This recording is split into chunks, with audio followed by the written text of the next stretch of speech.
All right, I call to order the special meeting of the Board of Supervisors, and we will begin with the Pledge of Allegiance.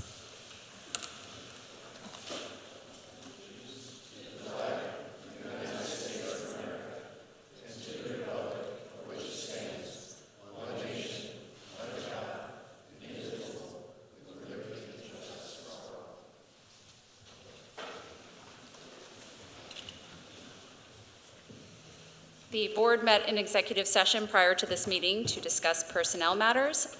Tonight we will begin with Township Manager, Mr. Martin. Thank you, Madam Chair, members of the public. Tonight we are at our second of two special meetings to discuss potential funding options the Township is considering to address various issues facing the Township. Mr. DeRocco will do a quick update overview of some of the comments from our last board meeting. We heard from our supervisors who will talk a little bit about some other funding issues that we're going to be dealing with beyond just stormwater. After that's completed, we'll open the floor to public comment, input and questions. We definitely want to hear from you and hear concerns and options and things you think might be worthwhile. We ask that you remain, as always, concise with your feedback and respectful of all participants. In addition, we're going to ask, based on the crowd and members remotely, that we limit our participation to 5 minutes. One time at the microphone to provide everyone with the opportunity to be heard. If your comments were already heard or given something that was similar to someone had said previously, don't feel the need to repeat them. We're still going to try to obviously have the meeting broadcast live, and we'll be doing another meeting at the Board of Supervisors to the April 18th meeting as well. Finally, this is your chance to be heard. This is not your only chance to be heard. We still have the email address where you can continue to submit comments. Again, that address is ttbosmeeting@tredyffrin.org. Again, ttbosmeeting@tredyffrin.org. So you can submit written feedback after this meeting and before the April 18th meeting. So with that, I'll turn it over to Mr. DeRocco to get us started, and we'll go from there.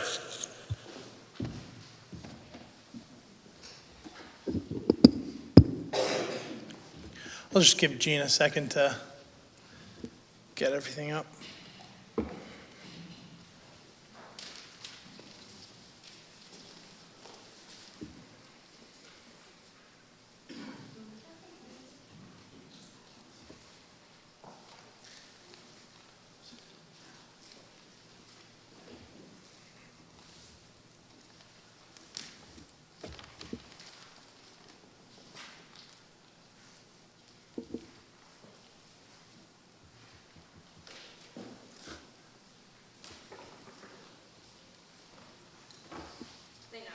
Okay.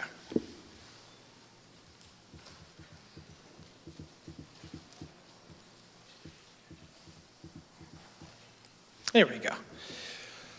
So after our first special meeting, as well as our last board meeting, I went back and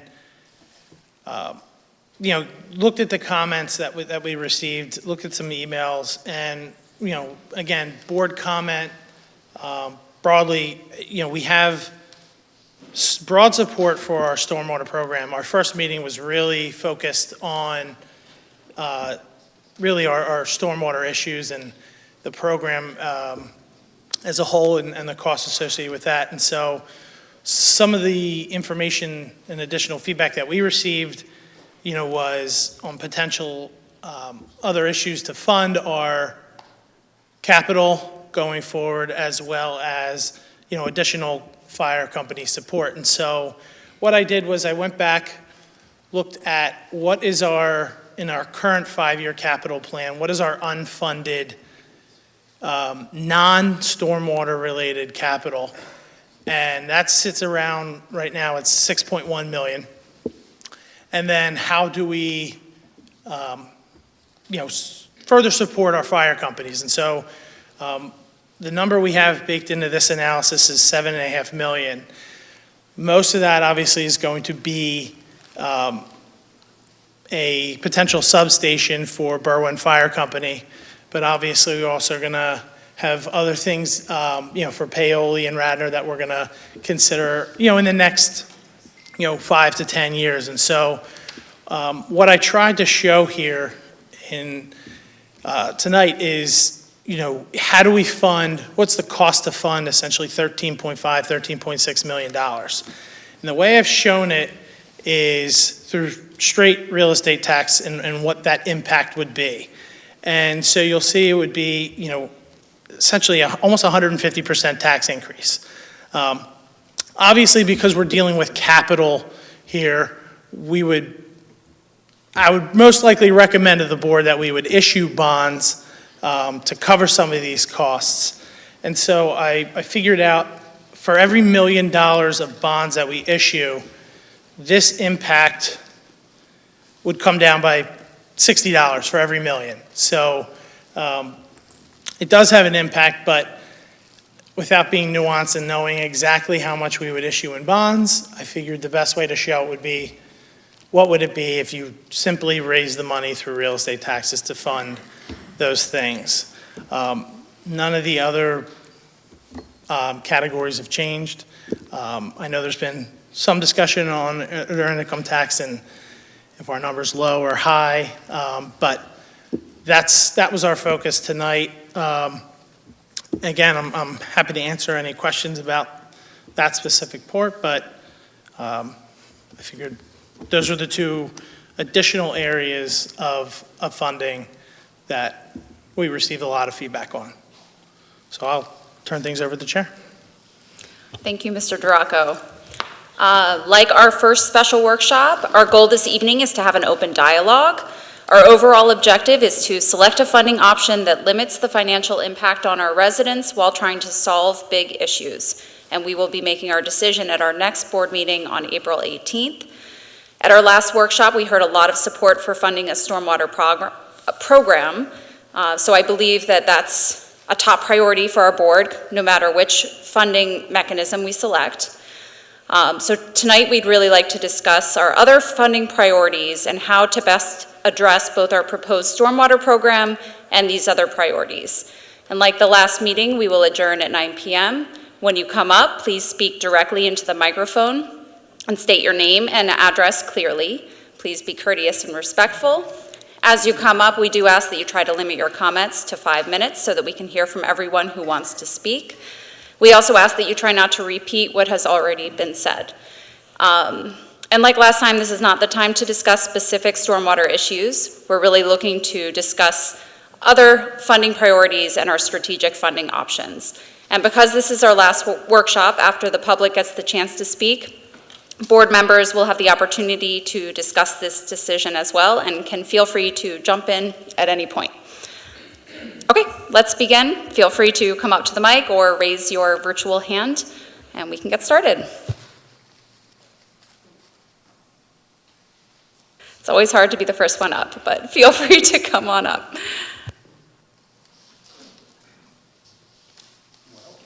Nobody else will? I will.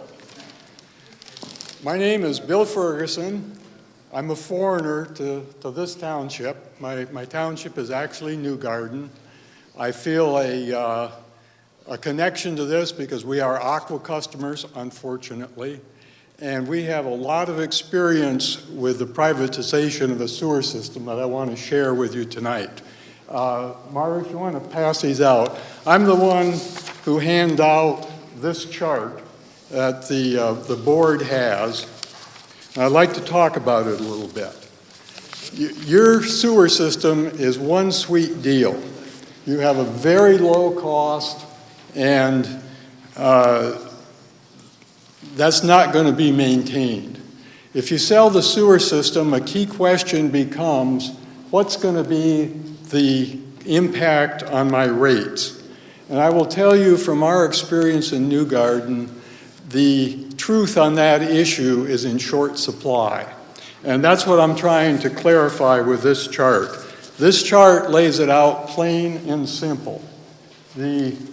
What you're going to find is there's a bar on the left that defines or states what the current cost is for your township system, which is about $5.5 million. That's out of your financial reports. And from what I heard on the video from the meeting on, I think it was March 7th. The bar on the left, on the right, the big one that you're going to see is what happens if Aqua acquires your system and pays you $75 million. That using the methodology in Aqua's current rate filing, which we're very familiar with from New Garden, you will find that they might save a little bit of operating cost, but you're going to get a big bump in interest and depreciation, and then, oh yeah, you got to pay this great big green blob on the top that's Aqua's profit. What you're going to find is your costs are essentially going to triple. That your $250 a year is going to go closer to $750 or $800. Yeah. Now that's probably not going to happen all in one step. Aqua only gives rate filings every 3 years. Their next one, I believe, will be in 2024. If you do a sale, you will see the first bump, and it'll be probably between 50 to 70% based on what they've done with other similar systems. And then 3 years later, there'll be another similar bump. But eventually, the PUC requires them to get to their full cost of service for each system. So somewhere along the line, you're going to be paying the full nearly $16 million up from the current $5.5 million. Now, one of the things I've seen is that you're proposing a rate stabilization fund. And that's interesting, except I haven't seen any details of how much is in that rate stabilization fund. There's some statements in there that it's going to last 15 years. But if you have to fund somewhere around $10 million a year out of that, I can tell you that rate stabilization fund isn't going to last 15 years. And in fact, if you put the full $75 million in it, it wouldn't last 15 years. So that's a pretty significant increase. Once Aqua acquires this, you're going to pay this increase forever. And just as an illustration, I did a calculation saying if the township floated a bond, a $75 million bond for 20 years and was able to get a 3% interest rate, you would be able to pay that bond off with about, I believe it's $5 million a year. So basically that would be half the amount that you would be paying Aqua, the increase that would be going to Aqua. At the end of 20 years, that payment would go away and you would still own your sewer system. So I think it is basically selling your sewer system to Aqua is a backdoor tax increase for something that is never going away and is really not particularly a good deal. All right, thank you very much. I'm Thank you. told we've hit the 5 minutes. Would someone else like to come up? We have a virtual hand raise. I want to give Sounds someone good. a shot there, and then we'll go back. Hi, good evening. Thank you, Chair Gossi and supervisors and staff. My name is Tom Torson. I'm a resident on Daleview Road in Berwyn. I'm also the president of Berwyn Fire Company. For years, we've been hearing supervisors state that stormwater and emergency services funding remain the top two priorities for the township. So I'm very pleased that that continues to be a fact, and that we're talking about these issues together. We've made significant progress with the joint township task force with Easttown and the 3 fire companies that serve the TE community. From the Berwyn Fire Company perspective, financially, we're still looking at significant issues. We're running a budget deficit. We are short on funding our apparatus replacement plan. We continue to state the need for additional staffing due to increases in call volume while volunteers decrease. And as been mentioned previously this evening, we do have capital needs, specifically 2 new buildings that need to be built in the coming years. Officially, Berwyn Fire Company does not take a stand on which of the funding mechanisms that the township's considering make the most sense. Again, we're just thankful that, the conversation does involve these 2 high priority issues for the township. From my personal perspective as a resident, as a taxpayer, I personally am most in favor of the earned income tax or simply raising township taxes, the real estate tax. I'm not in favor of a stormwater management fee that dedicates and calls for the way that the revenue would have to be used, nor am I in favor of selling the sewer system. It's all I have. I appreciate the opportunity to speak, and I'm sorry I couldn't be there in person. Thank you. Thank you. Anyone else want to come up or raise your hand virtually? Tony Dill, 15 Princeton Road. I want to agree that I believe selling the sewer system is not a good idea if the township has the capability to competently manage the system. I believe if there's a problem that we can't manage it, then selling it to a for-profit company may make sense. I do believe the rate stabilization or trust fund would likely hold rates down for the near future, providing cover for those that approved the sale. But down the road, whether it's 5 years or 10 years or 15 years, I do think rates will triple or go up significantly. The decision makers who made that will be gone, most of you probably at that time, and we'll have a legacy of a permanent system that's more expensive. So again, if we can competently do it ourselves, I think we should keep the system. I would say for funding stormwater, I personally believe a stormwater management fee is the most equitable way to allocate the costs of stormwater management. I do manage stormwater utility studies. I've done 8 of them in Pennsylvania, so I just want to disclose that I'm, I did just one for Cheltenham. They've implemented their fee and working with Lower Merion Township right now.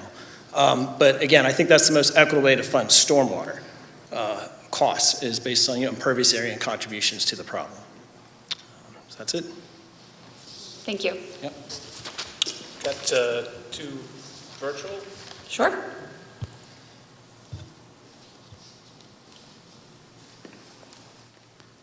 Mr. Gordon, you are up.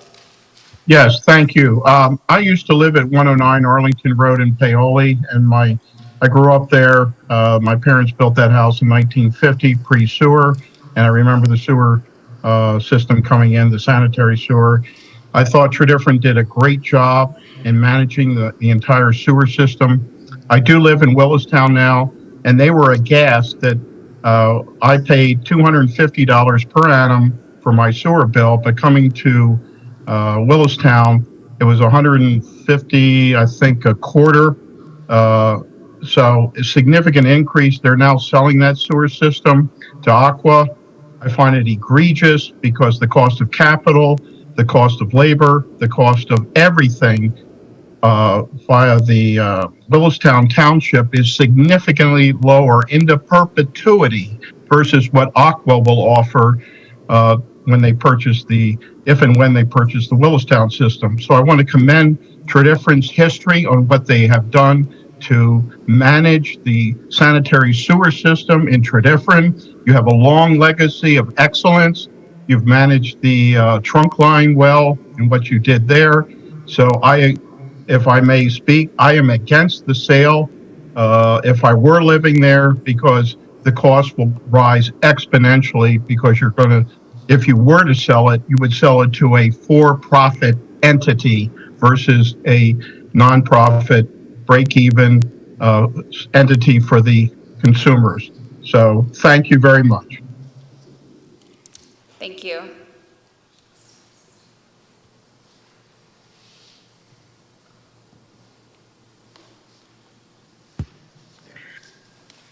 Hello, my name's Catherine Williams. I live at 226 West Valley Road in Stratford, PA. I'm a resident.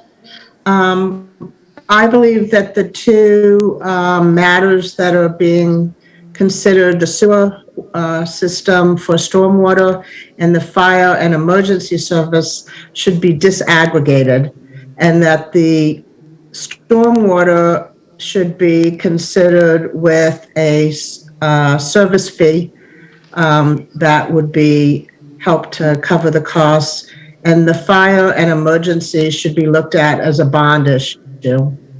I don't think they should be combined. I think that fire and emergency services need to go on in a way that everyone who lives now and in the future in this community is supporting those services.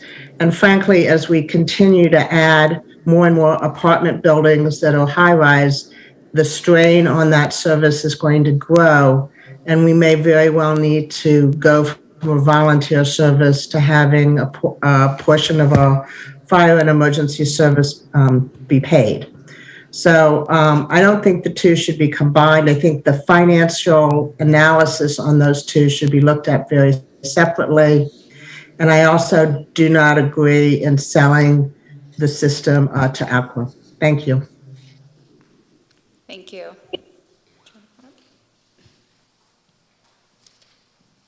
Like the gentleman that came first, I'm also a foreigner. I live in Willistown, and I have just finished. I'm sorry for intruding, but I think your citizens should hear. I'm one of the people that has spent hundreds, if not thousands of hours on a pro bono basis as a public service fighting the approval of the sale of our system at the PUC. And I just want to add a couple of things to what Bill said before. This isn't found money. Aqua is a for-profit entity. They're going to give you $75 million, and you are going to pay it back several-fold. Several-fold. All the calculations that I have made on Willistown, you're going to pay it back 3 times. Okay? And it seems to me that this is a AAA-rated township. You could issue a bond for 3% for 20 or 30 years. Aqua has a cost of capital of 7.5% after tax. Now, they're going to get relief on that, but you're going to pay the taxes that they will pay on that relief as well. In other words, if Aqua needs another $10 million, they have to raise your rates, and those raised rates are going to be taxed. So when you gross up that 7.5%, it's over 10%. So their cost of capital is 3.5 times what your cost of capital is. Issue some bonds. That's what I would do. And I'm just making the suggestion that when they come in and they start talking about economies of scale and all the money that they're going to save you, they're not. Thank you. Excuse me, could the gentleman please state his name? We didn't hear your name at the beginning. Henry Jordan. I was one of the interveners in the PUC approval process for Willistown. How do you spell your last name? Yordan.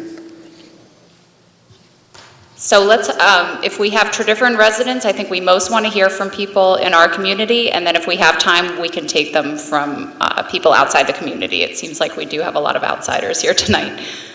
Do we have any other Tredyffrin residents who would like to speak?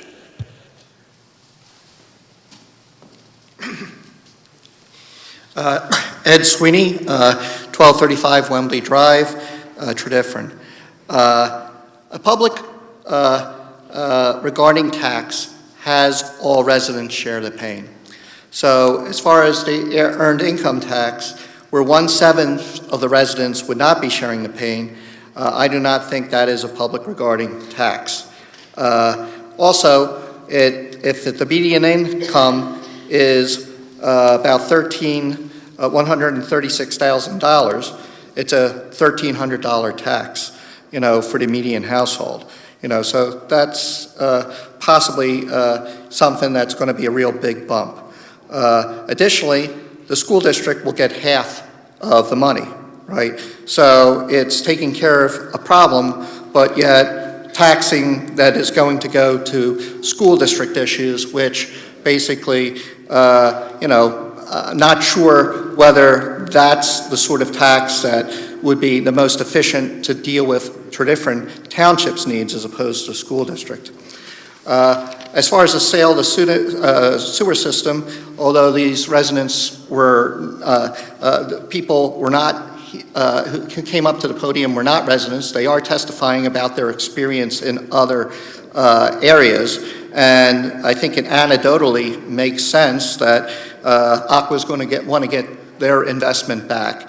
And therefore, I mean, if you're going to raise taxes, and I'm not saying you should, but basically, why don't you just raise taxes and dedicate it to a certain, the fire company or something else, and not have a hidden tax increase, which Aqua is going to benefit, and nobody in the township is going to benefit. So I don't think the sewer system sale makes sense. I think the thing that makes best sense, if you're going to be doing some funding, is for long-term projects, use bonds, and maybe a sewer fee. I guess that would be my second option, but I think the bonds make sense for the needs that you have. Thank you. Looks like we have another virtual hand.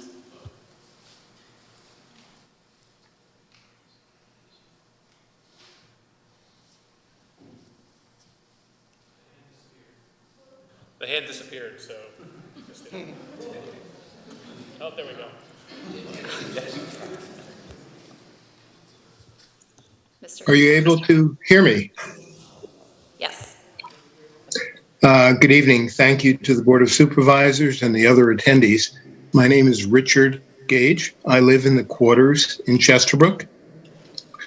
The comments I would like to add regarding any possible sewer sale to Aqua is that the cost impacts have been previously discussed that I will not reiterate. Mr. Ferguson's description, I am not sure whether he included one aspect that I would like to speak about, is that not only are there ramifications with sewer costs, but with the rate structure, with the PUC and Aqua, that every time there is an acquisition of a sewer system by Aqua, since water rate customers subsidize sewer rate customers, that all of our water rates go up each time with a sewer sale. So even if it's not a Chesterbrook, Tredyffrin rather, sewer sale, our rates are being increased. And that's in addition to the very large rate increase that is now being considered by the PUC, with a decision possibly coming in May, where for, I'm not sure how far it goes beyond Chesterbrook, but it's their main area. The rate increase was in excess of 20%. And each subsequent acquisition of a sewer system by Aqua continues to increase upon that rate increase.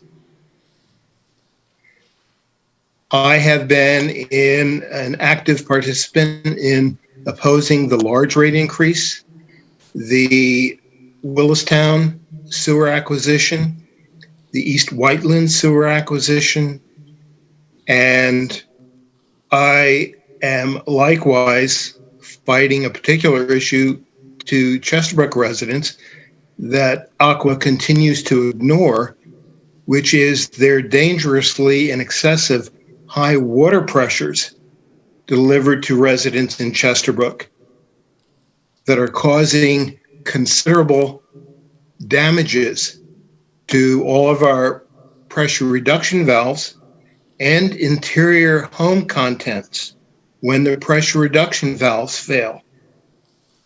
Likewise, as the pressure reduction valves begin to prematurely fatigue, the water pressure coming into your home increases over what was originally set when the pressure reduction valve was initially installed. So unbeknownst to you, though reflected in your monthly water bills, when you turn on that faucet at a water pressure that is 50% higher than what you used to have as an internal in-home water pressure, you are consuming more water. And you are paying for that as well. And Aqua has continued to fight and refuse to do anything to remediate these excessively high water pressures or protect residents in Chesterbrook from the damages related to that. That is something to consider as well, which is the good citizenship of Aqua that you're considering selling a sewer system to. And I thank you. Thank you.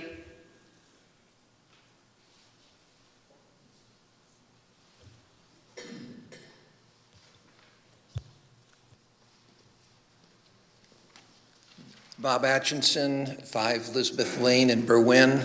And so I am a resident, and I thank the people who did come from outside because they answered the questions I had before I asked them. So whatever repeating this is not really repeating, but I want to thank them for answering that before I had a chance to ask them. So include that in as part of what I'm saying as a resident. Thanks. Go to the virtual.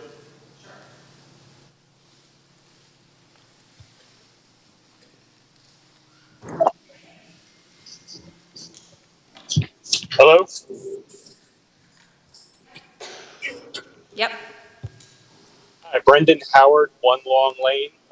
First, I would very much like to thank the foreigners for coming in and speaking so intelligently about this. It certainly makes it sound like selling to Aqua would be a very poor idea for the township.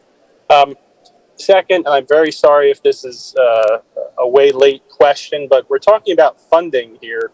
I missed, have we decided what projects, what's going to be done that we're funding?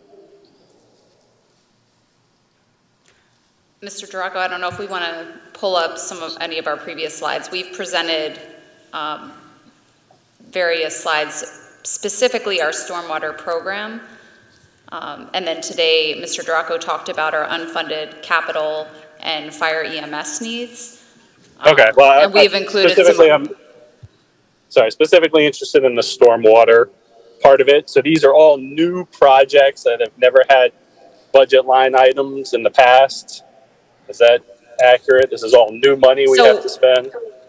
What the idea is to have a stormwater program, so it would include operating costs, additional staff, and then MS4, which is state mandated, and stormwater reduction projects each year. Mr. Duraco, I don't know if you want to pull up the slide of our proposed stormwater plan, but it is in addition to what we are already funding for stormwater. So I'll just speak on that a little bit. What were the purpose of why we've been here the last couple of months is, the board has identified the need to address stormwater long-term and continuously. So, working with the board, staff members, we developed a program which has, as Chair Gussie just said, we have identified our projected operating costs year over year. We've anticipated what we expect to spend on our MS4 program, our flood reduction program as well, and a yearly number, and backed into what we expect would be a $226 per year fee for stormwater. The other purpose of these meetings is to potentially identify other strategies and long-term funding needs of the township that the board would potentially fund through another, potential avenue of revenue generation. beyond that just of our real estate tax that we currently have.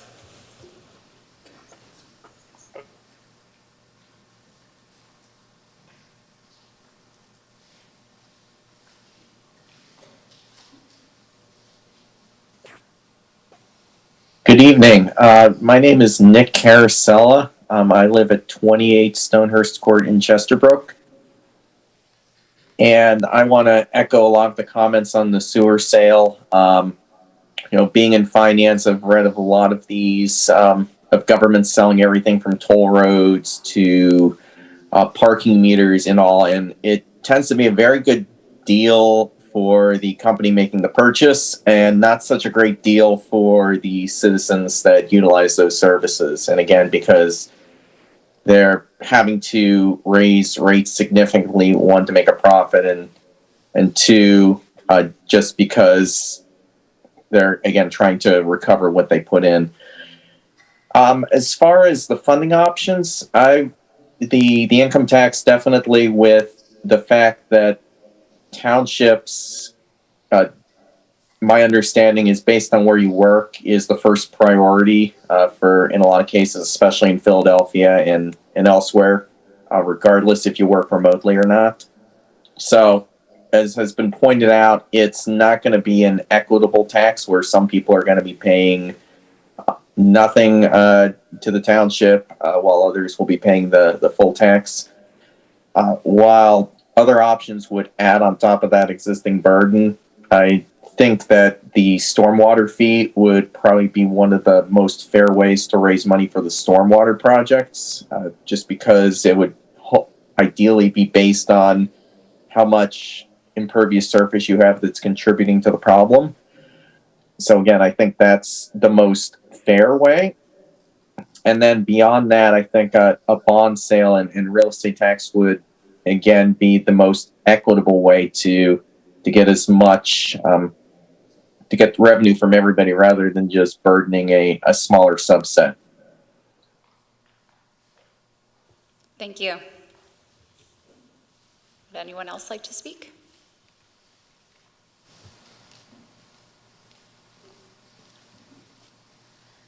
Yeah, Mark Smith, 143 Old State Road. I guess the bond issue would be my first choice. The impermeable area, I could go along with that, but I'd like to see something in there to maybe offer a break on it if you do some effort on your property to reduce your runoff.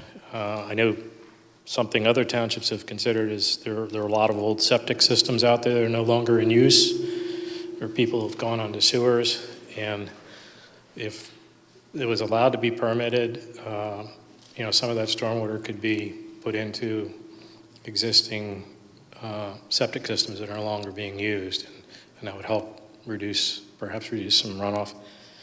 I'd prefer not to do the sewer sellout, really, because I just can't see like 30% of my bill going to pay stockholders, and I guess if they do sell it, I guess I'll buy Aqua stock.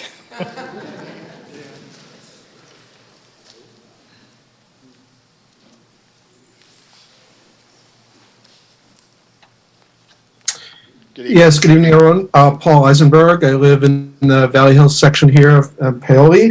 I do have a couple of questions, although I'm not sure it's a good time to ask them, so I may save them for later. But I think what is clear, at least in my mind, is that I do want to voice opposition to a sale to Aqua for many of the same reasons that the other speakers have mentioned.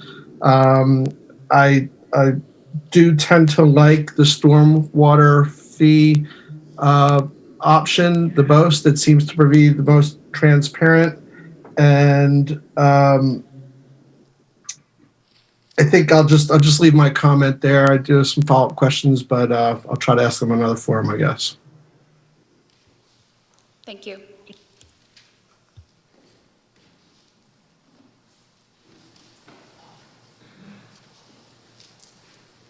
Good evening.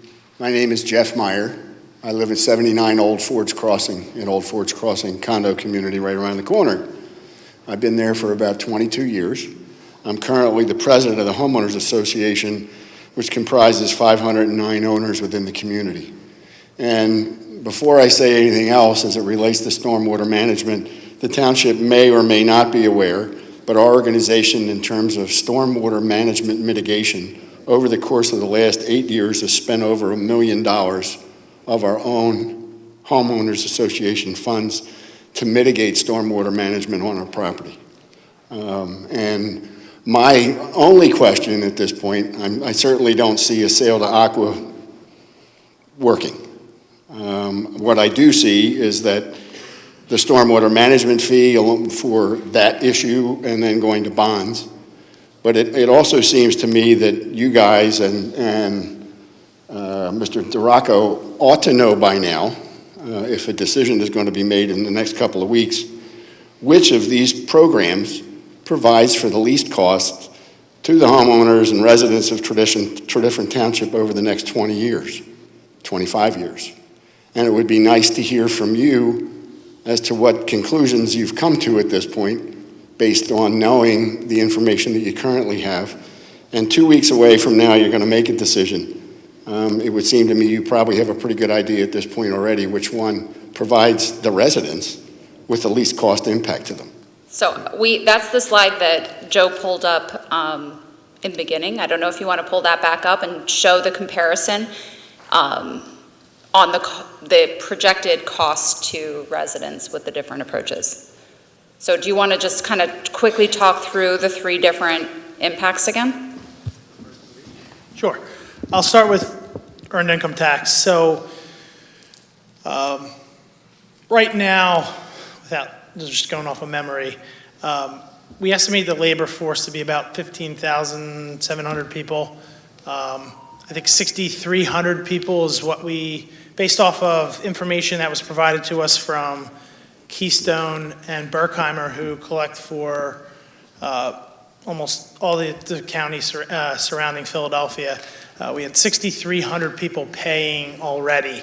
And so how we estimated the impact was we went to the census data, again, got the estimated labor force, backed out who we know is already paying, because theoretically this has no impact to them.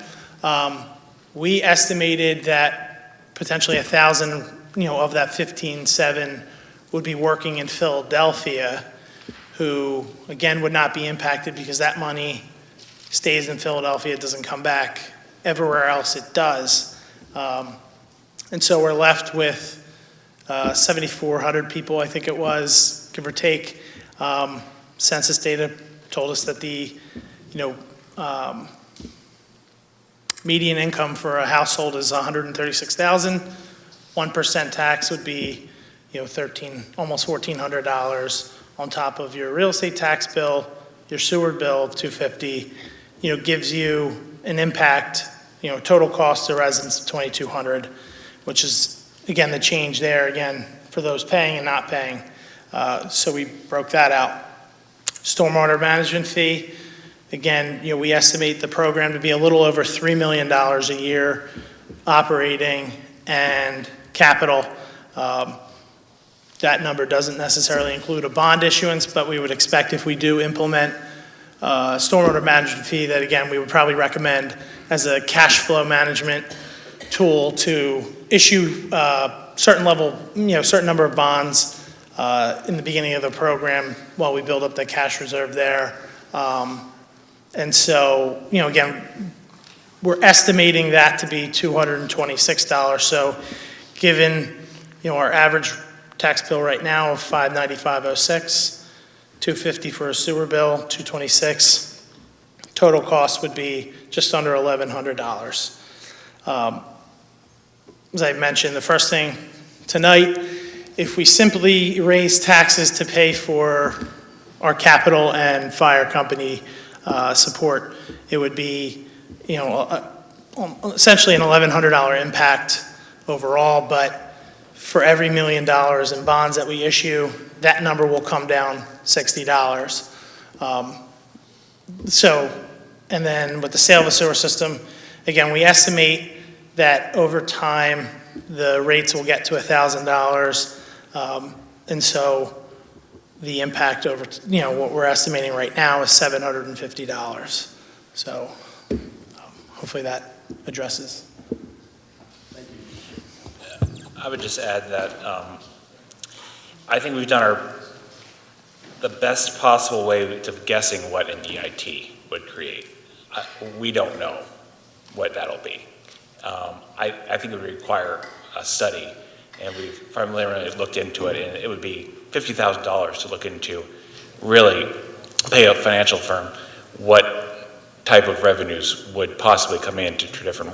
This doesn't account for people that live and work in Tredyffrin that would then pay the taxes. Doesn't account for the folks that travel into Tredyffrin and don't pay any tax right now, but would pay the tax to Tredyffrin. I think we've done the best job we can in creating a number, but it's my belief that it's just a best guess. And if we really wanted to get as close as we can to an accurate number, we would have to pony up and pay the money to find out how much it would be.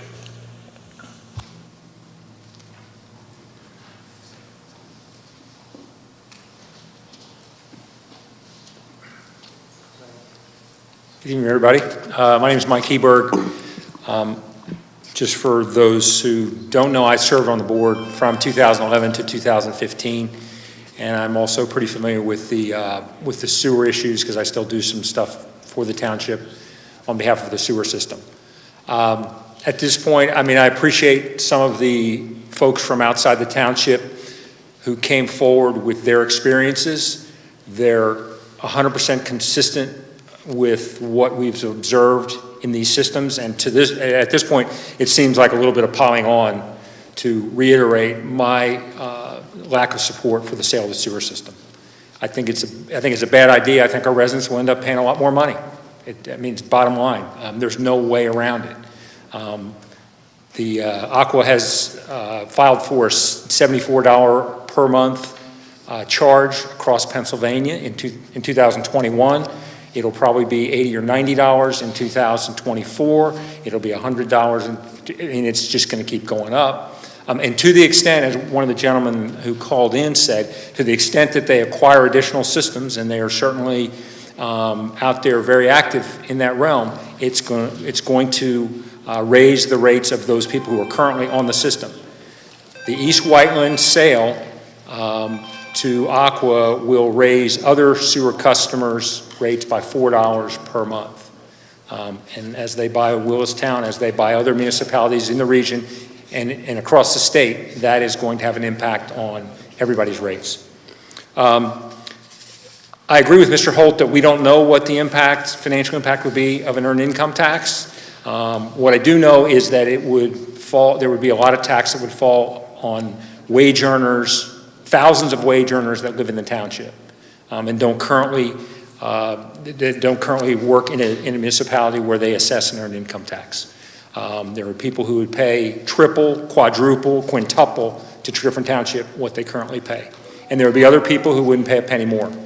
I think of the options that have been offered, the stormwater management fee is the most logical. It's a dedicated stream of income for a problem that I think everyone who lives here agrees, even if it doesn't personally affect them, it does personally affect them because they know people, they have neighbors, or they have friends who live in areas that are just getting crushed by this.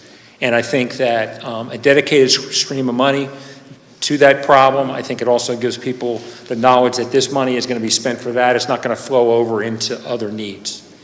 As far as the other needs go that have been discussed, I think obviously the capital needs have been identified here.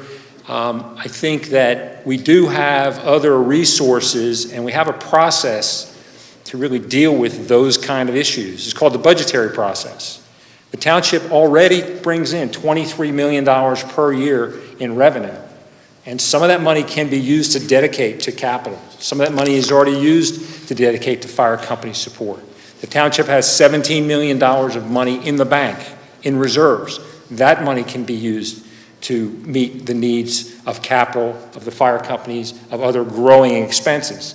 And the budgetary process provides a way for us to stand, for you, and I've been there, to stand in front of the voters from the township and the individuals who pay the taxes and articulate what it is that you think the money should be spent on. And to say, we're going to have to raise your taxes by 3% this year because we want to give more money to XYZ. That's what the process is there for. That allows you to really clearly communicate to the township and to sort of sell what it is that you think we need, and to get the buy-in of the community that that's what we need.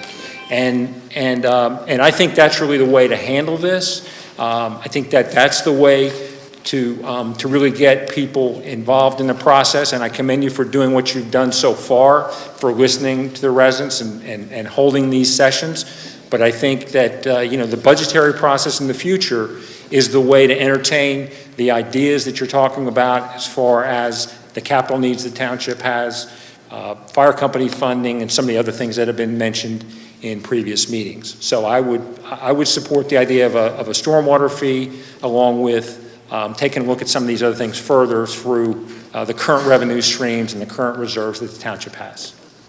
Thank you. Thank you.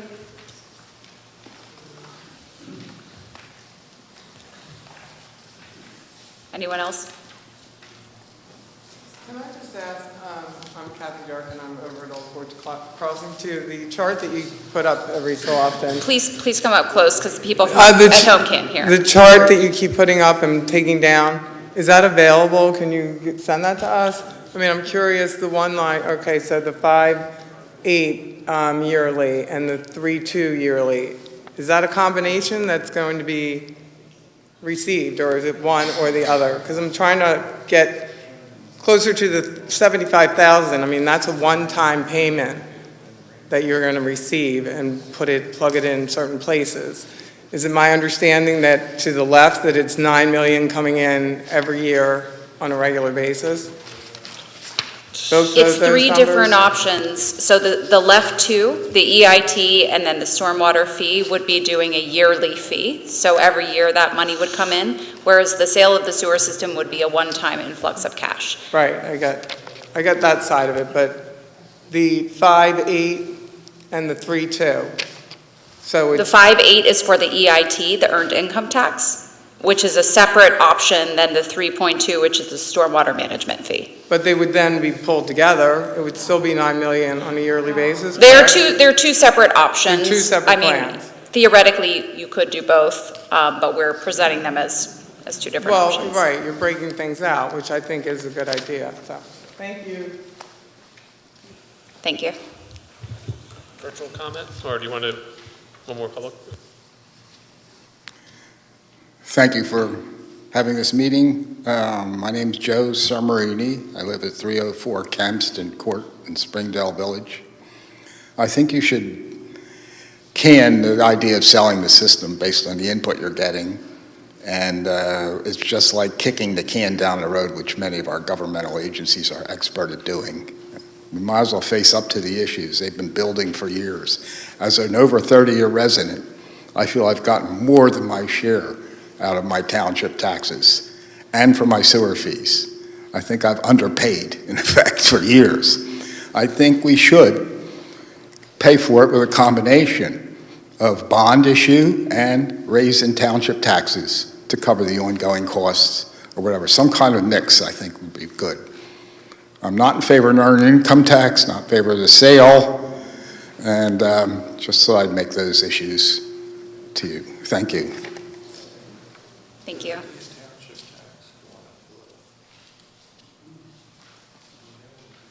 Mr. Clark, you look like you want to come up. I'm sorry, Madam Chair, I had a virtual comment, sorry. Yeah, I can't see that screen.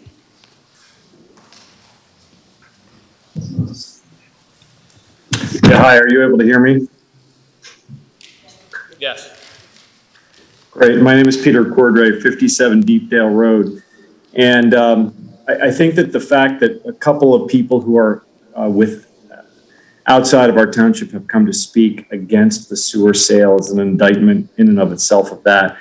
And it feels like once we go down that road, the toothpaste is already out of the tube and can't be put back. So I'll add my vote to those who are opposed to that. I'm also opposed to an EIT. I think one of the attributes of Tredyffrin Township is the fact that we do not have an EIT currently. I work in Upper Marion Township, also does not have an EIT, but many of our employees have to pay EITs, and I see the impact that it has. I would be strongly in favor of dealing with the stormwater management issue as an issue in and of itself through a stormwater fee. And I think that that's more than appropriate. Like the previous speaker, I feel like my sewer fee is, it's plenty low. And I think that there's some room to go up, and I would have a strong preference for the township to maintain the control of the sewer system and sort of keep everything in-house. So those are my only comments. Thanks to the Board of Supervisors for your consideration, and look forward to it. Thank you.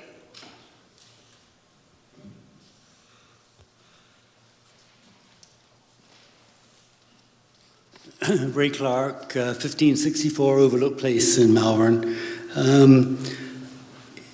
It's really very difficult to add anything new to the range of, outstanding input you guys have got from the audience here and from the people online. I mean, if you don't feel you're informed about what the residents think after the really excellent comments, then, well, you should be. And I just want to summarize from my perspective.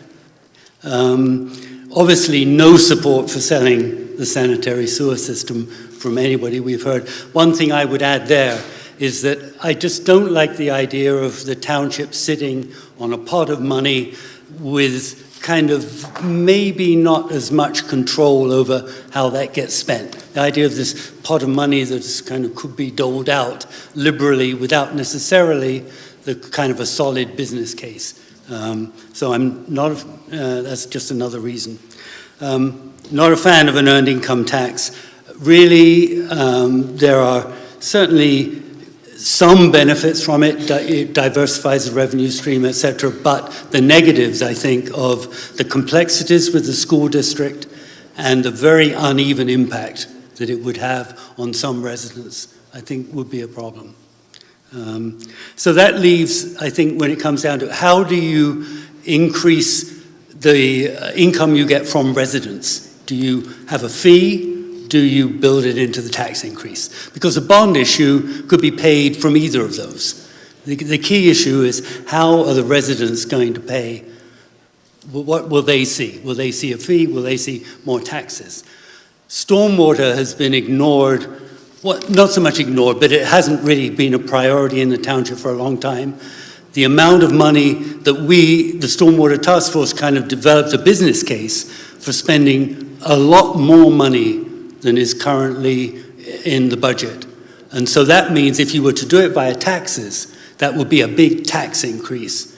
And also, it would not be related to directly to the contribution to stormwater from impervious surface. So your non-profits with big parking lots, when we can think of one non-taxpayer entity that would be under a stormwater fee. But anyway, so the people who contribute to the problem would, their expenses would be related to the amount they contribute. So the stormwater fee has really great benefits. And arguably, you could talk in terms of addressing the other key problem of fire company funding. I think if you had a solid business case and presented with, I guess in the same way as the Stormwater Task Force came and said, here's the particular projects and over time, and this is how much you spend. I think we came up with a good business case. To have that same business case from the fire companies out in public, and you could discuss whether a fee or a tax increase, the right way to come up with the funding for that. And clearly things like OPEB and the pension funding, you have a mechanism in place, as Mr. Heberg was saying. You have a mechanism in place right now, you're addressing that.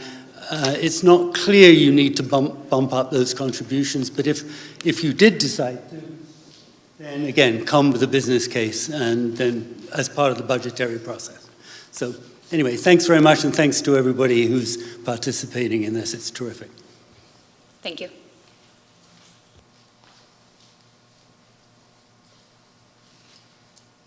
Hi, Catherine Mosino, 46 Berkeley Road. I just want to let you know I am in favor of the fee. I am not in favor of selling the sewer system, and that I believe that you can prioritize funding for fire and EMS along with the stormwater management. I do not think that we do enough for the fire company. I think we're building a lot and putting a lot of pressure on them. I think we need to give more in that area as well. Thanks. Thank you. Anyone else in the audience or virtually?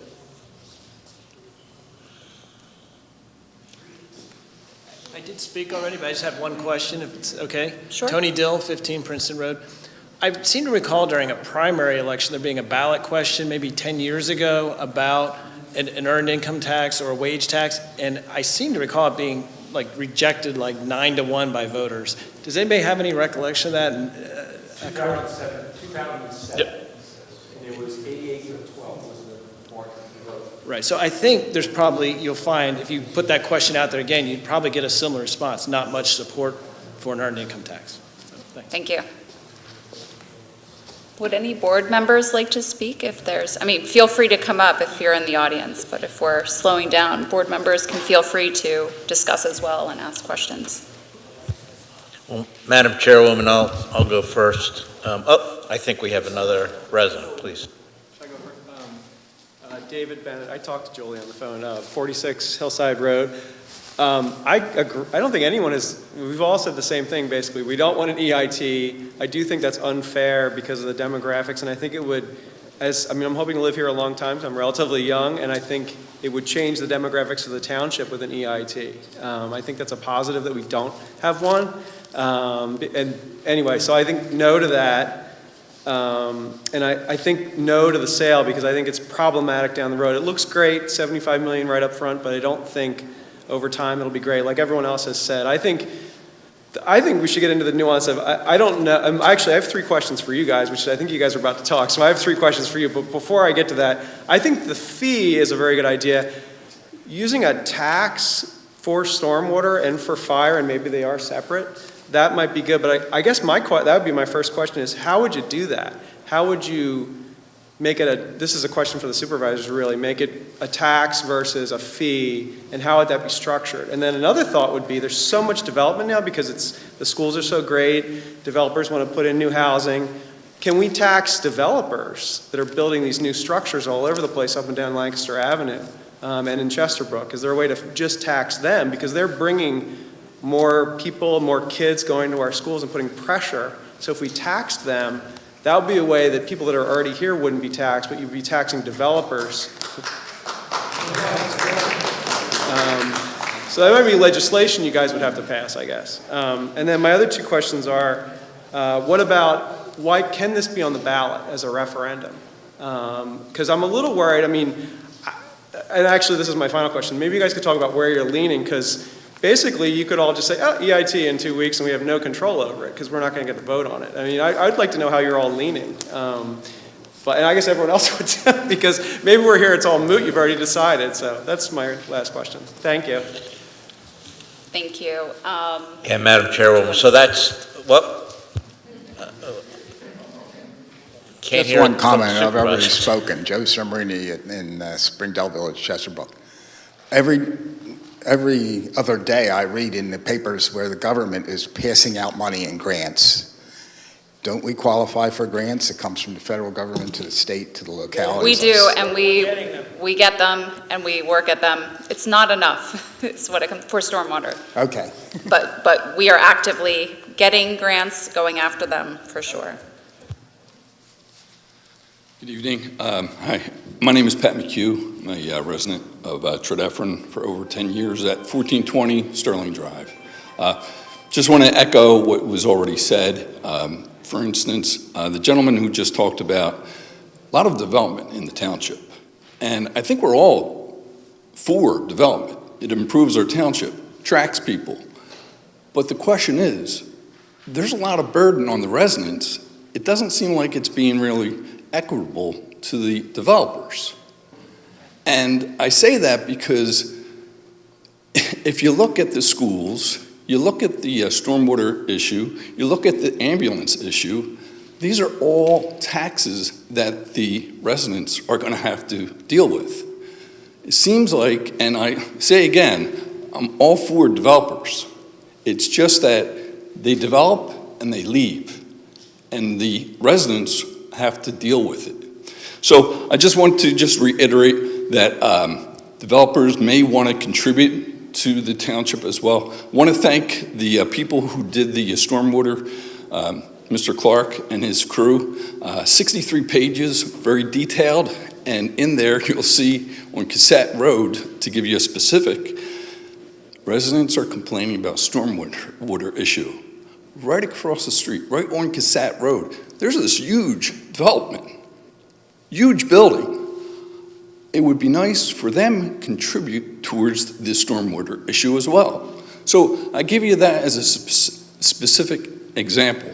Also with the earned income tax, I think the people in this, if you look at a different perspective, inflation, it's 7%.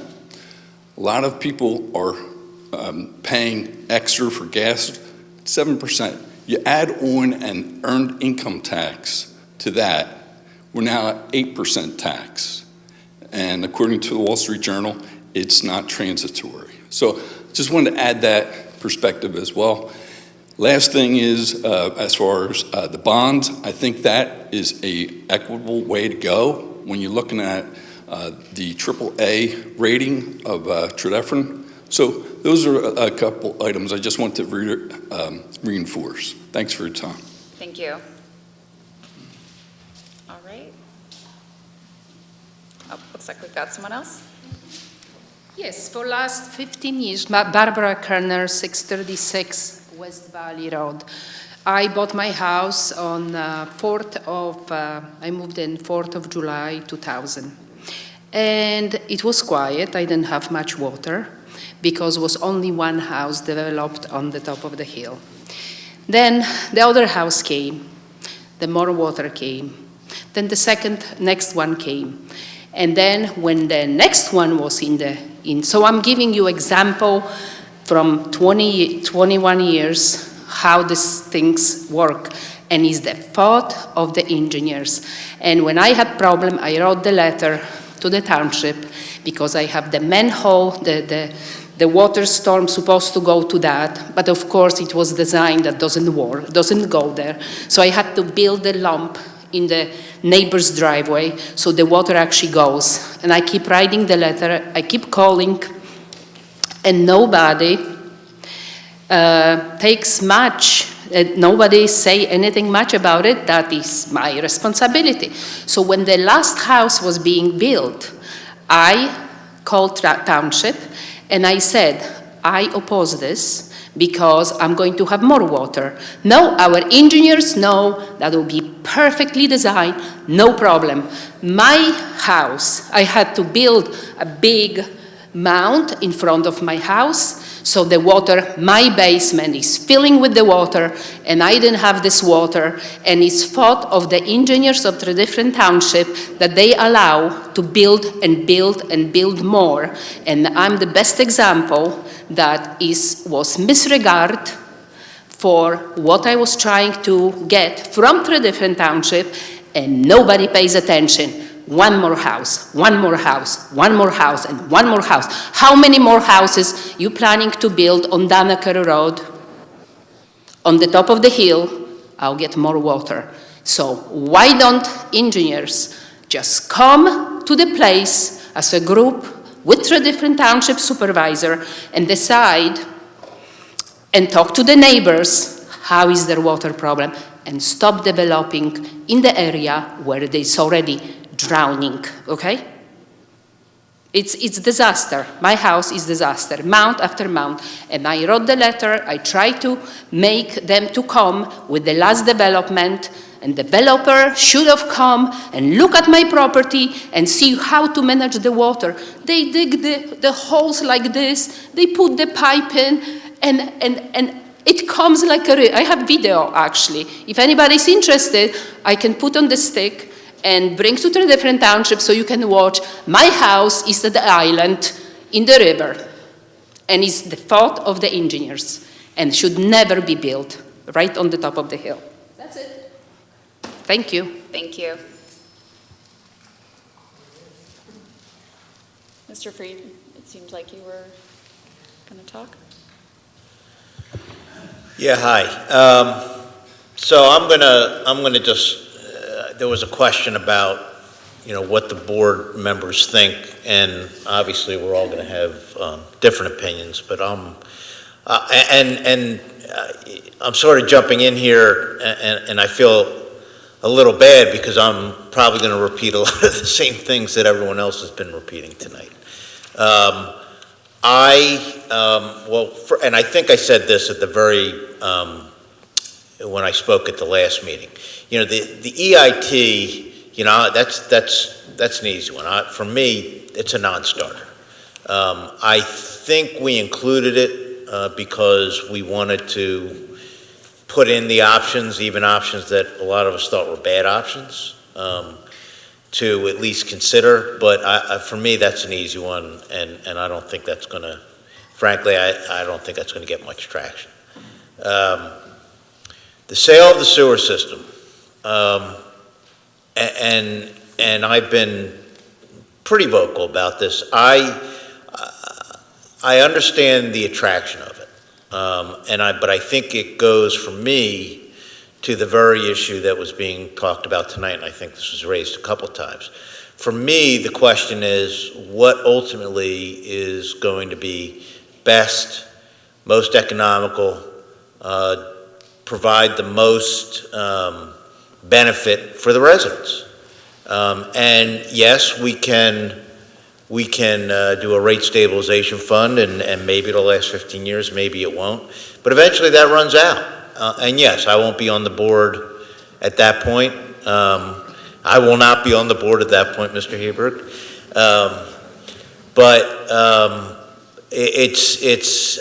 I just don't think it makes sense. I will say that I understand that there are things that governments should not be involved in. I understand that there are things that governments do not do well. To my opinion is one thing that governments do well is operate utilities. And I think it's something we've done a good job of, and I think it's something we should continue to do a good job of. Which brings me then to, if we're going to do something other than the usual, which is bonds and property tax and things like that, is the stormwater fee. I do support a stormwater fee. I think stormwater, we've talked about this, I think I've said it many times, and Mr. Torrenson from Berwyn Fire Company repeated it. I've said many times that our two biggest issues for years have been supporting our fire companies and addressing our stormwater issue. I think this fee gives us an opportunity to address our stormwater issue. I don't see them, I think there was a question asked, how do you do them together? I don't think you do them together. I think they each have different mechanisms that are tailored specifically towards them. Someone said, I think someone was asking, not exactly these words, but the difference between a fee and a tax, and frankly, there is a difference. What a fee does is and I think when it was first implemented in Radnor was the best example. The General Assembly in Pennsylvania has allowed, in the stormwater context, there to be authorities created and there to be fees. The advantage of a fee over a tax is that tax-exempt entities will have to pay the fee. Tax-exempt entities that contribute often large amounts to impervious surface will have to pay the fee. So there is a difference between a tax and a fee, and in the stormwater context, a fee makes a lot of sense and frankly has had a lot of success in many areas, and I think our Citizen Stormwater Committee that we created that a few years ago, and frankly they did a terrific job, better than my wildest dreams in the effort and the result. So I would support a stormwater fee. I do think we need to continue to look at the tools that we've always had, which are bonds, which are, looking at property taxes. But I think we obviously want to be cautious with our property taxes. We want to be cautious with bonds because ultimately you have to pay for the bonds, and that gets paid for through property taxes. So that's about it for me. I appreciate it. I guess my final comment is how thrilled I am about the number of people that came out tonight. I think it's just terrific that we're getting this input from people to hear what people think and to participate in the process. And I want to thank each and every one of you. Thank you.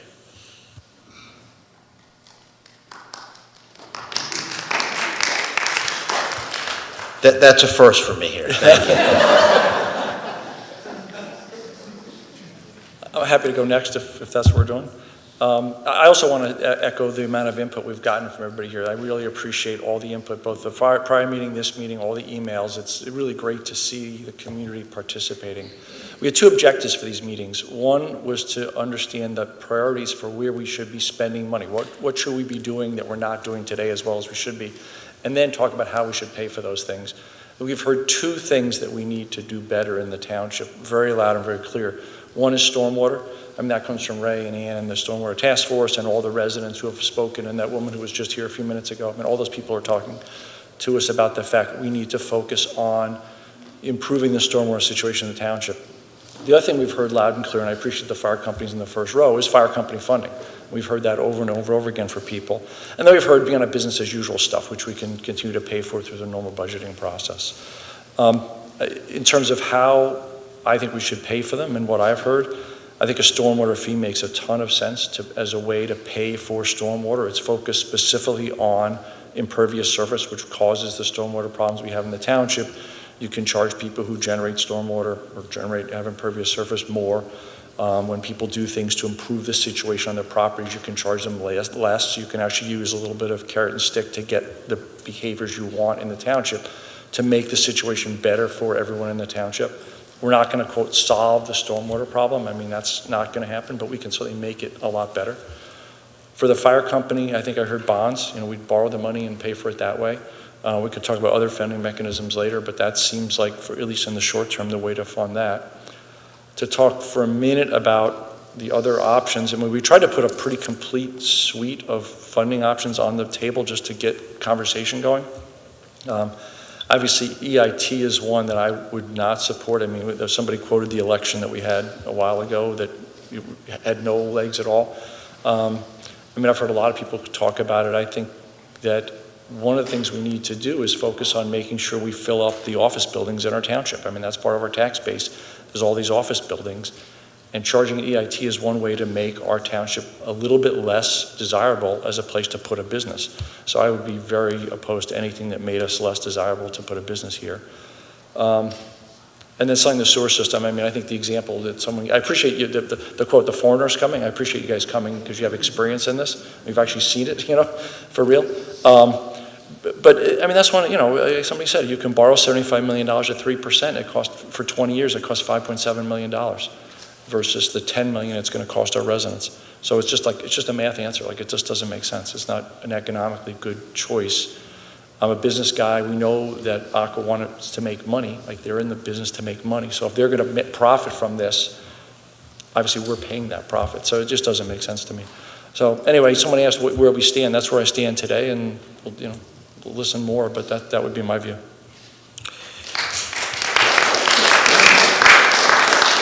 Well, one other thing I just want to mention before anyone else goes is, when we talk about the stormwater fee, just to put it in perspective, that's like a 37% increase to how much people are going to be paying. So it's just, I take the responsibility to make this decision very, very seriously because it's not a small number given what we pay in taxes. So just so people understand, I think it's still a big decision to even charge that much, but we need the money, we need the work has to be done, but just understand, I'm very respectful of the amount that we're asking here. Madam Chair, Yeah, I'm not going to repeat everything that everyone just said or what everyone said out there, but a couple of things. EIT was never on my table. It was never, not even on my discussion.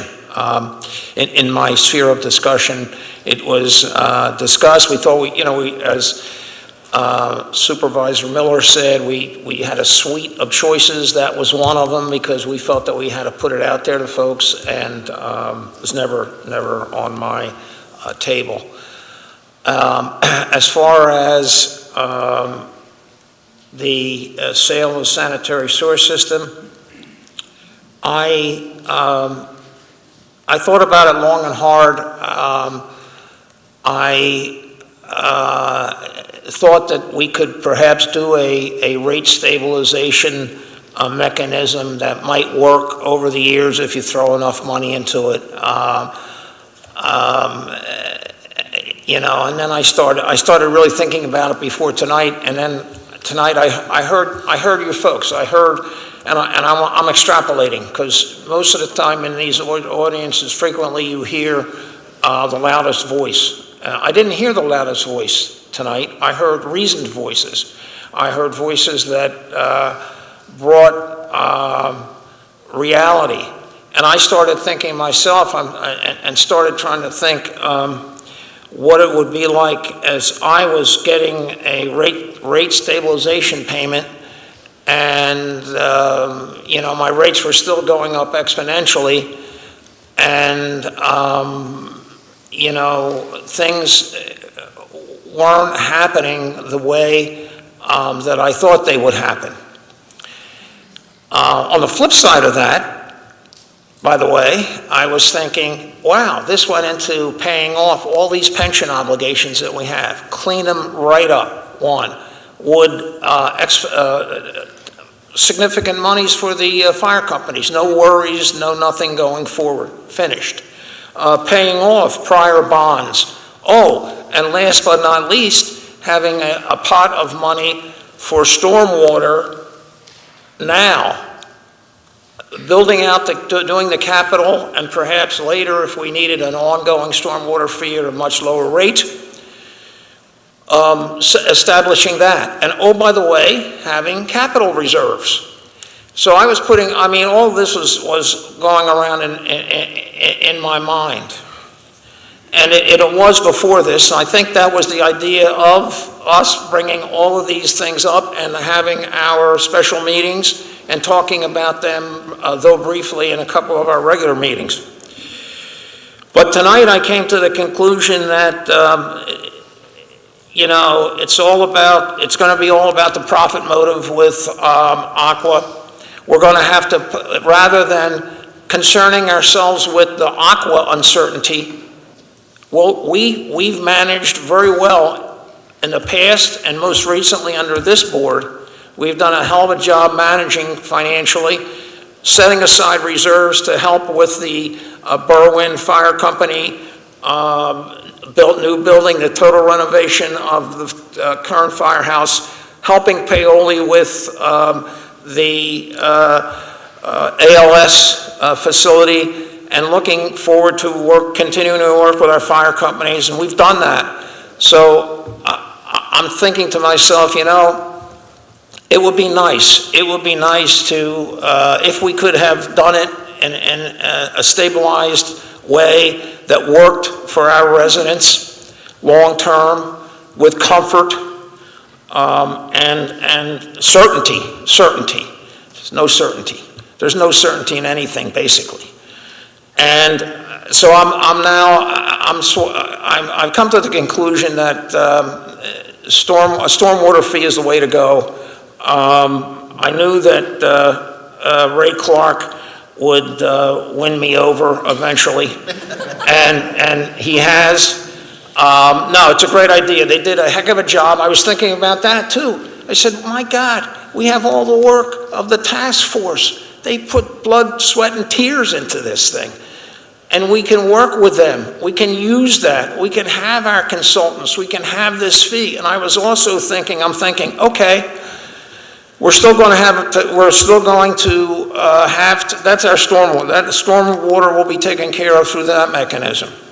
And then I was thinking, well, we're going to have the rest of the things, and as Mr. Heberg said, it's a budgetary matter. And we've been transparent and budgetary. So if we need funds up here and you feel, we will explain it. We will ask, and we will ask again. And we will have our fee. And we will take care of our fire companies. And as we have done, especially in the next few years, we have on the horizon is we call it the Tredyffrin substation or Tredyffrin station, whatever you want to call it, on the horizon. And we'll be working with Easttown Township on that, and we will make it happen, no question. And we will do it. We're doing it with our reserve funds for the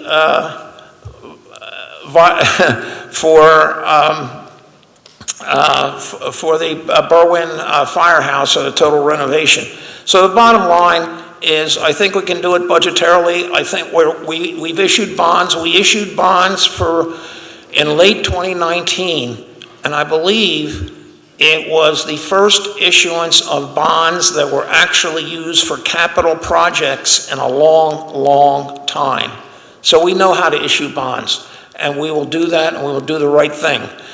So I promise not to repeat, but I also went long on saying what I was going to say, and, so what else is new? Thank you.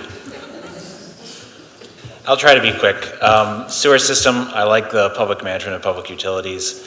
A couple of things I am concerned by, and maybe it's just a gadfly in me, is that we're going to have some staffing issues in the future for our sewer system.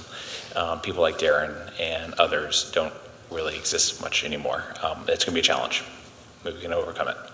The system's in fair condition, probably worse. We don't really even have a good handle on it. We are basically patching holes and fixing emergency issues when they come up. That's how we're handling our sewer system right now.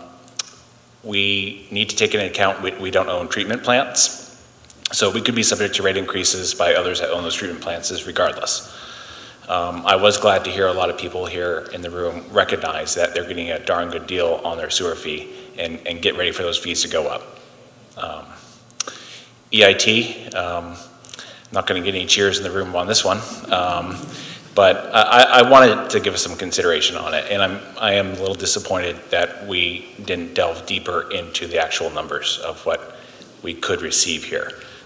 We know at least $16+ million is flowing out of the township every year. That's money that could be staying here from our residents. There's also a lot of money out there that could be coming into the township from folks who don't live here that work in Tredyffrin. It's no hit to retirees. Frankly, if we did apply at EIT, it would probably result in a reduction of our real estate taxes. I personally think if we had done the study, we could probably found that we could have gotten away with a 0.5% EIT and still share that with the school district. Without more information, I can't be for it. So I think it's just one of those things that it's unfortunate. I wish we had focused a little more of our time and money on it, studying it a little more. So that leaves us kind of stormwater fire fee by default. One thing to be aware of, stormwater, if we impose a stormwater fee, the township owns the problem. I think that's at least how a lot of the residents are going to look at it. I think that the beginning part of our analysis on stormwater committee was just the beginning. We're going to hear a lot of stories about a lot of HOAs paying millions of dollars, and they're going to start coming to the township for solutions.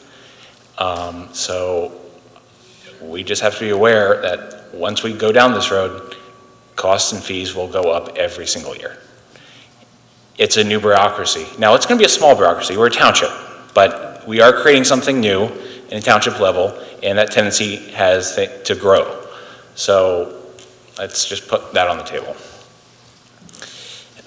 Things to be considered, our library building in Tredyffrin is wonderful, beautiful, but it's going to need serious repair in the next 5 to 10 years. Pension needs, I'd love to see an extra traffic officer in the police department. Our parks are in okay condition, not great. There are a lot of needs out there. I would have liked to talk a little bit more about those, but that's okay. Property owners, under a stormwater and fire tax, property owners will continue to own the tax burden in Tredyffrin. That's just facts. It's a bricks and sticks tax base. We're not taxing income. We're not taxing businesses. I think there was a tax in Radnor bill. Yeah, they, Lower Murray and Radnor and Upper Murray have a business privilege tax. Right. And a mercantile tax. Maybe something for us to consider in the future, but again, it's going to rely just on people owning property. So those are my thoughts. Thank you. So, go ahead. Thank you, Bhaskar. In hearing these different options, there's certainly some that I favored from the beginning and some that I opposed from the beginning. And, you know, having gone down this path with everybody and looking at all the items that we do need to fund, you know, some of these are legacy problems that have not been addressed in the past, and we don't want to kick the can down the road anymore, so we want to address them, you know, now, such as the appropriate fire funding. We need to do that. We need to do proper funding for the police and the pension stability. Mr. Holt is correct. Our parks they're okay, but some are in very bad shape and need very expensive repairs. One thing that was brought up was the real estate tax increases. I'm in favor of reasonable real estate tax increases for the main reason that the real estate doesn't go anywhere. Of all of the assets in the township, that's one that is always going to be within our boundaries, and it's not going to go anywhere. And we already have very low taxes compared to neighboring townships and other jurisdictions. Bonds, I like the idea of bonds, but I like more of a short-term bond than you know, 20 years does seem like a long time, right? That's putting something on our kids to have to pay off. So to the extent we could do it, but as we get monies that we could pay off early, I would favor that. The stormwater management fee, I think, is a great idea. How it's been discussed in-house is that everybody wouldn't pay the same stormwater management fee. There might be a beginning low rate, but then it would increase based on how much, you know, impervious square footage that a company or that a residence takes up. So therefore, for example, the small homes on the small lots are not going to pay as much as the really big homes on the big lots. But additionally, a lot of people have taken steps to remediate stormwater on their property on their own, and not as a requirement for building an addition or things onto their property for that. So we've talked about wanting to give a credit of that sort to the property owners who have already done something to help remediate stormwater problems. So I'm in favor of that.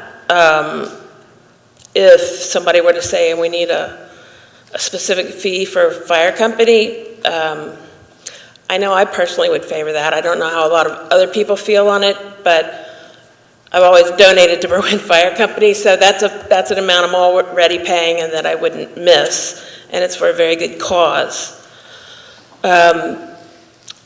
The earned income tax, I am not in favor of and have never been in favor of it. People resent it. Wherever they have to pay it, they resent it a great deal. So, you know, saying, well, we'll have their money here, then I don't see that. There's a lot of people who live and work in Tredyffrin, and it's important to them that we don't have this EIT. And for the businesses that have located here, Mr. Miller is correct. We have so many vacant office buildings that we need to fill. And so to the extent that if we have an EIT, it makes doing business or hosting your business in Tredyffrin less likely. Well, we don't want to put anything on there that's going to jeopardize that. Additionally, even if we did put the EIT now, it would be, I think there's a great chance that it wouldn't be just the residents paying that additional amount out of their salaries, but it would be the businesses having to actually incur that increase as goes their employee salaries, benefits and such. So the employees would all say, well, now I need a raise to cover this extra amount of tax. And I think a great many of the businesses would feel that they have to bear that. And there's a lot of jobs that are low paying that are here in Tredyffrin, and if somebody's not making as much, we don't really want to put that fee on their wage tax as well. As for it not applying to retired people, I understand that, and that's a big help to some retired people, but there's also a lot of retired people here in Tredyffrin who are not poor and who have a great deal of income, every year, and that would be something that they don't pay, whereas if it's in real estate tax, then the property owners are paying more their fair share for their ownership. On the sale of the sewer system, I will say at the beginning when we started looking at this, that looked like a great deal because so much money would come in all at once. And, with the advancement of all the technology that's happening with the sewer systems, and ours is not there. And one of the things mentioned is we don't have the processing plant for these waters anyway, so those costs can still go up. The costs are going to go up anyway. I mean, that's going to be a given. So 20 years from now, we are going to be paying a lot more for sewer system water. And, I don't know how much that would be if it stays with the township versus if it's now with Aqua PA. But I think we need to expect that all these costs are going to go up. So having heard more of the business breakdown, though, we're basically selling something and then leasing it right back and paying all these extra costs, that bothers me a lot because I don't want to see us on the back end of a deal because, we got the dollar signs in our eyes and it looks great for now. So, that's why I'm starting to, I don't want to say see the light about the sewer system, but it makes it a lot less attractive to me as a means of providing long-term funding. So I hope I've addressed all the different things on here. I do want to thank everybody who's come out here tonight. This is a huge turnout, especially since COVID. And I want to urge anybody who's watching who hasn't commented, and those of you who are here in the audience who have not commented, please send us email with your thoughts on it. As of the time we walked in here tonight for this meeting, by my count, we'd only gotten 14 emails township-wide since the beginning of March on these issues. So, we want to hear from as many people as we can because this is such a big issue. And it's, it will be something that's going to affect the next 5, 10, 20 years for the township. So, the more we can hear in terms of your voice, the better.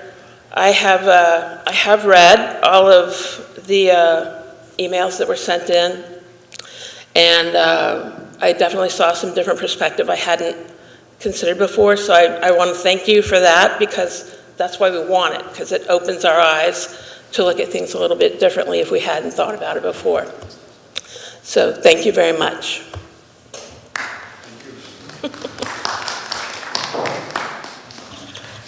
So I would like to start by thanking everyone who came, and especially the gentleman from New Garden Township. It's probably, an hour's drive from here to come. So, thank you for coming and advising us about your experience.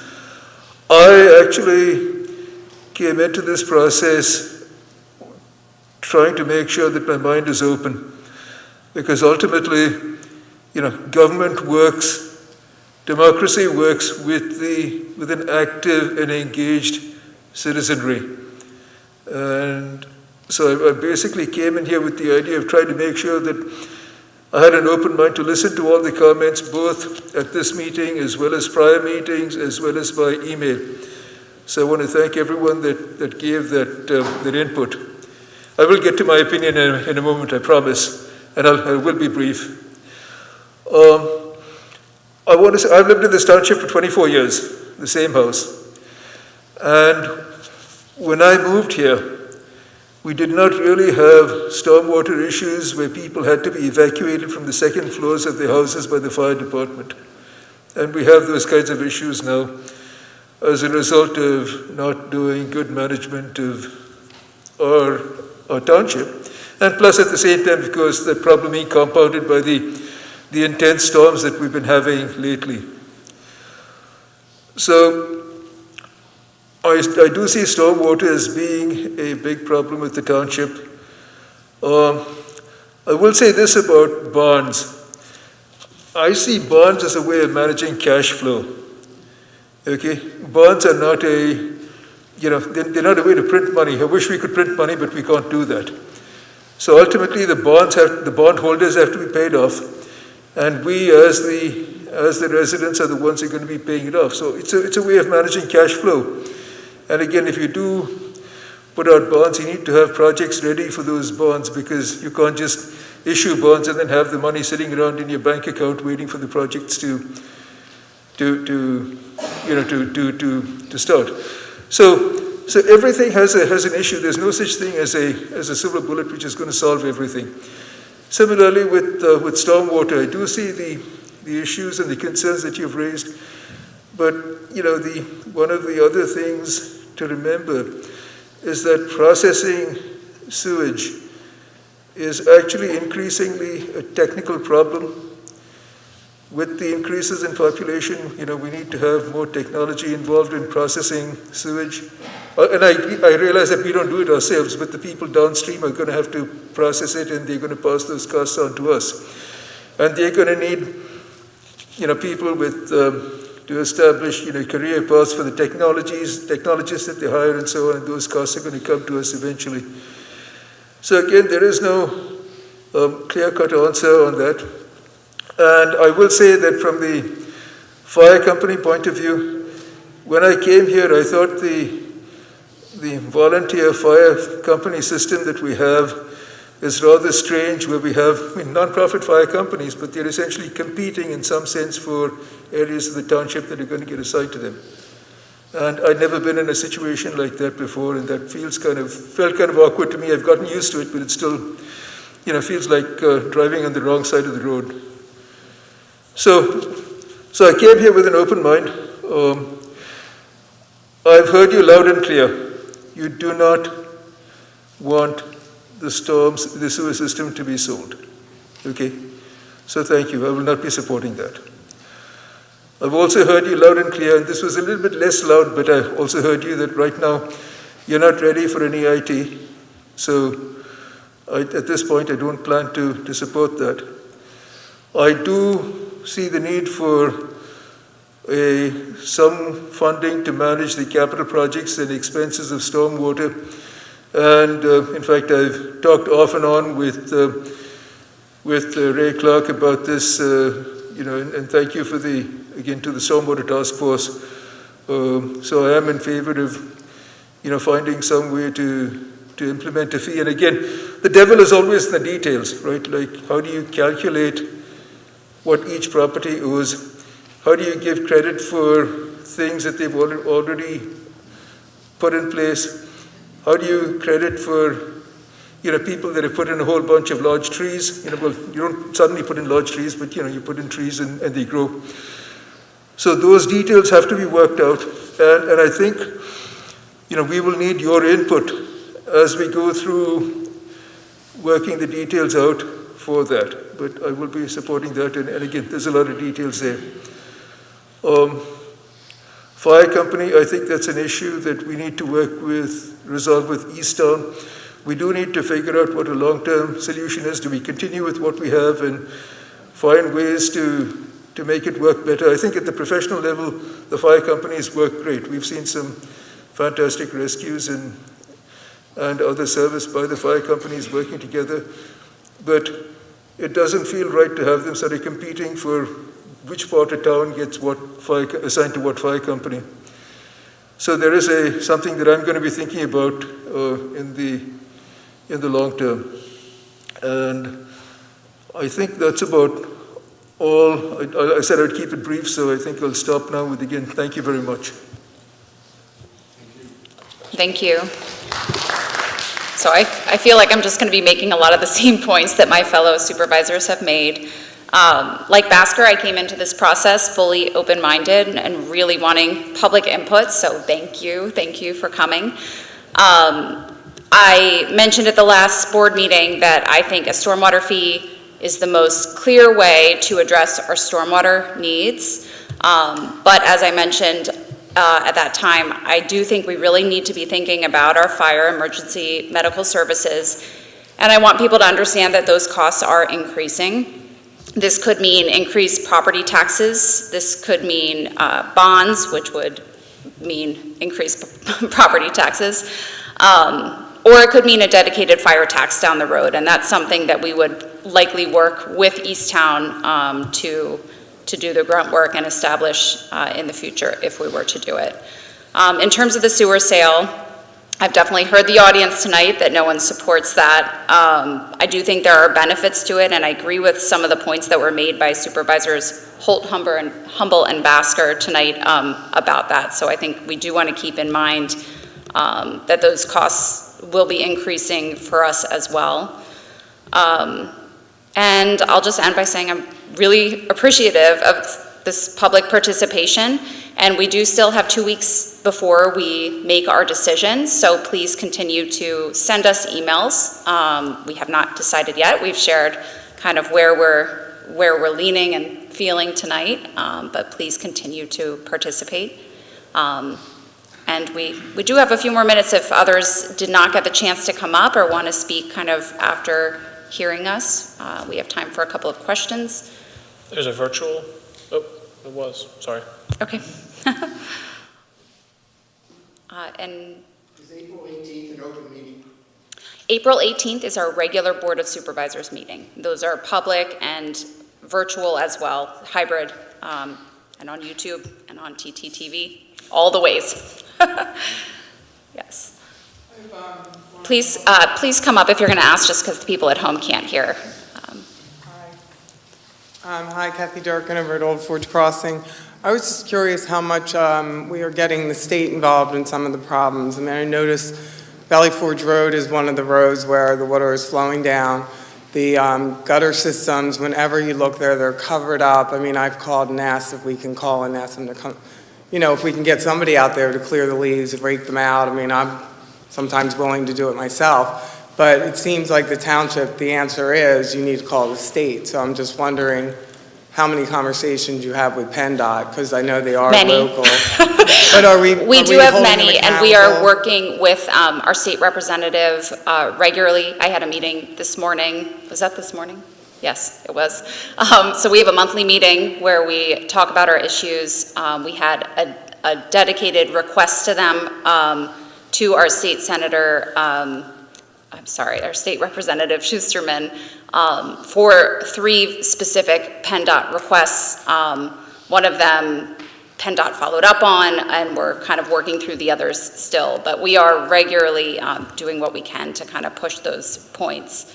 But you're right, we do have a lot of state roads, and they are causing stormwater issues, for sure. And they're not being proactive with making sure that Yeah. areas, when there's a big storm, that the water is able to flow. That's correct, and we're doing what we can to try to improve that situation. Great.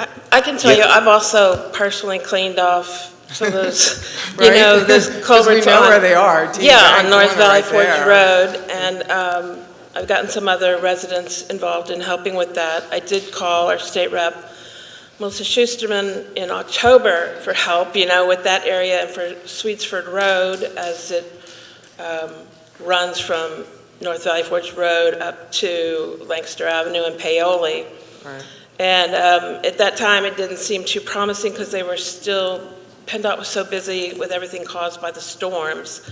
But I've been really happy to see in the last 2 weeks that those stormwater culverts, you know, that they're clean on Sweetsford. Like in places where where they have ignored it for at least 2 years, and I saw that they were all cleaned off, and I'm hoping this means that they're working it in. And I would advertise that there's a customer care site that you can go on and put your explanation or a picture of something, and I guess that's one way to help hold them accountable, and you have it in writing. They do respond. It's not always what you want, but thank you. Thank you. If you don't mind, one thing I wanted to bring up that hasn't come up tonight relative to the fire company funding is I'm not sure that the residents or many of the residents understand where the fire companies get all their funding.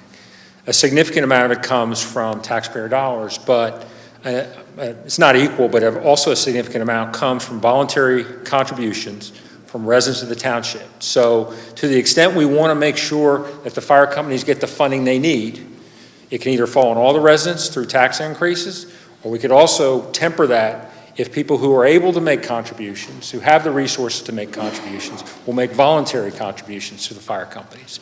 That's really one of the great foundations of a volunteer fire company, and has been in this community for many, many years, is those who can make contributions to the fire companies. The last I knew, it was some significant minority of residents, like 30% of the residents, make contributions to the fire companies. If we can get that participation level up, I think that would go a long way towards closing the gap between what they need and what they're getting right now. So I would urge those who can to make contributions to the Berwyn Fire Company, the Paoli Fire Company, the Radnor Fire Company, or all three.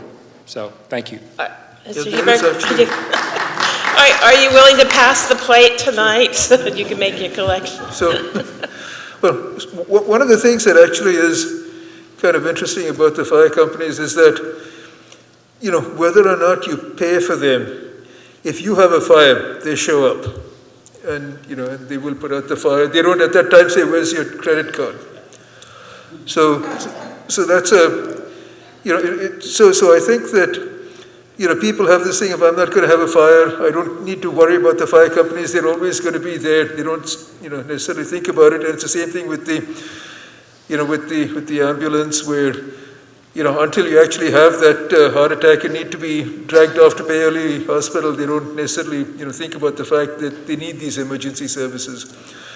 So I think there is a certain amount of education that needs to happen, and I think that I don't really have a magic wand to try and sort of get that into people's brains, but that is something that I see as a need that we have to get the word out there. And one of the advantages of setting it up as a fee is that then, whether or not you think you're going to need that fire service, you're covered, and that's the balance out there, and we need to solve that going forward. Madam Chair, we have someone remotely.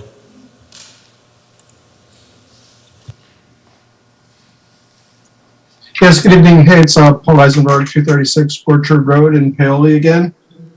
Thank you for allowing time for some questions. I refrained from asking them earlier. I actually have two. I guess I'll start with the first one on the stormwater fee, and the second one related to the potential sale, although it sounds like that's maybe not going to be relevant anymore. So the first one, have you looked at, or will it be possible for you to look at, what percentage of the fee would be paid by businesses versus residents? I'd be curious to know. I don't know if you have that answer already or an idea about it, but I'd certainly like to see that in the analysis going forward if possible. That's the first question. Shall I ask the second, or would someone like to respond? Okay, you can ask the second and then we'll respond. Yeah, okay, the second one, thank you. On the sale of this sewer system, again, it sounds like we're not going in that direction, so I'm not sure this is relevant anymore, but I see in the presentation there's a bullet where it says, allows for more time to establish a stormwater management fee. And a concern there is it sounds like sort of the worst, you could end up with both potentially. Like, how do you have a stormwater fee after a sale, and could you end up with both? Mr. Drucker, do you want to start? All right, I'll address your first question about the mix between essentially commercial and residential. So I would expect that the split would follow our real estate taxes and how that split is. And so I'm just pulling up right now. It's just taking a second. Our residential base, so the number of parcels is about 72% of the township. Commercial and then called industrial is a little under 30%. So it would probably fall within those lines. We will pick up, again, the school district is going to fall in under more of a commercial use. Your churches, not all your nonprofits that are out there will fall under that, most likely commercial, but it won't impact it that much percentage-wise. And then to your second question about allowing more time, I think again, it would depend on how the board, if under a sales scenario, would allocate the funds in that sale. So if they allocated more money, then there's a scenario, potential that it could be 15 years down the road before you need any potential fee. And so, it's just a little bit of a caveat to any, proposed sale and where that money goes to, so.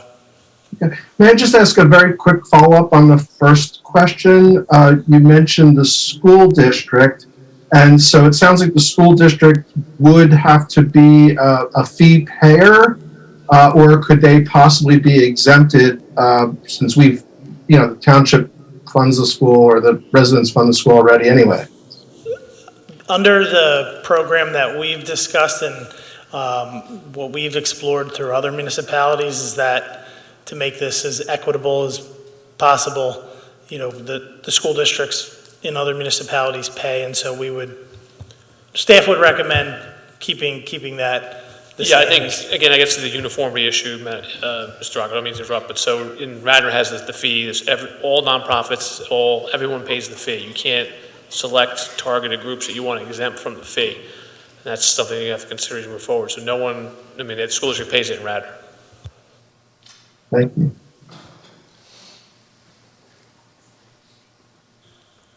Do we have any other questions tonight? All right, hearing none, do we have a motion to adjourn? So moved. Do we have a second? All in favor, say aye. Aye. Aye. Anyone opposed? All right, that concludes our meeting. Thank you again, everyone, for coming out or joining online.